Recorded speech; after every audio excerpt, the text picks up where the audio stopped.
अस्सलाम वालेकुम। जफर इकबाल जीएम से मेरी अभी 1 मिनट पहले बात हुई है। जफर इकबाल जीएम ने ये बोला है कि अहमद सियाल साहब बिल्कुल कन्फर्म गिरफ्तार हो चुके हैं। ये बिल्कुल जफर इकबाल साहब ने मुझे बताया है। अभी अभी मेरी जफर इकबाल साहब से बात हुई है, उन्होंने ये बताया कि ये बात बिल्कुल दुरुस्त है। बहुत परेशान बोल रहे थे, तो उन्होंने कहा भाई जो भी है सच है, इसमें कोई झूठ नहीं है।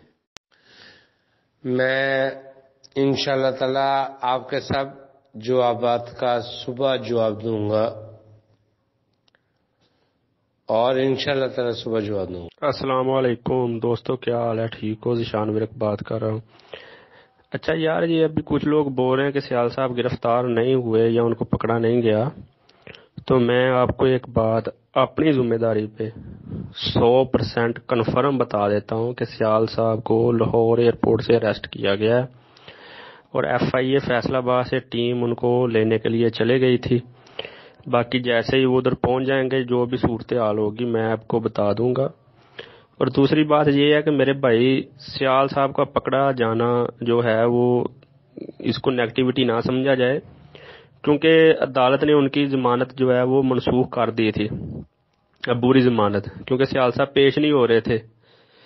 तो लिहाजा इनको सुबह या परसों अदालत में फिर पेश किया जाएगा। उसके बाद अगर इनकी जमानत हो गई तो ये बाहर आएंगे, अगर ना होगी तो फिर ये अंदर ही रहेंगे जेल में, क्योंकि जो इनके ऊपर मुकदमात हैं पहले, वो पुराने जो हैं 430/7 वाले, ये उसी से रिलेटेड चीज़ है, कोई नई चीज़ नहीं है। तो इसमें घबराने या परेशानी वाली बात नहीं है। और सियाल साहब के जो पुराने मैसेज हैं उसमें भी वो सबको बार बार बता चुके हैं कि भाईजान मैं अकेला ही सारा कुछ नहीं हूँ, मैंने जो पंजाब की है मैनेजमेंट और दूसरे सूबों की, उसको सारे इख्तियारात दे दिए हैं। तो मेरा भाई, हमें उनकी जो रिहाई है उसके लिए भी पूरा उम्मीद रहना चाहिए, अल्लाह ताला खैर करेगा।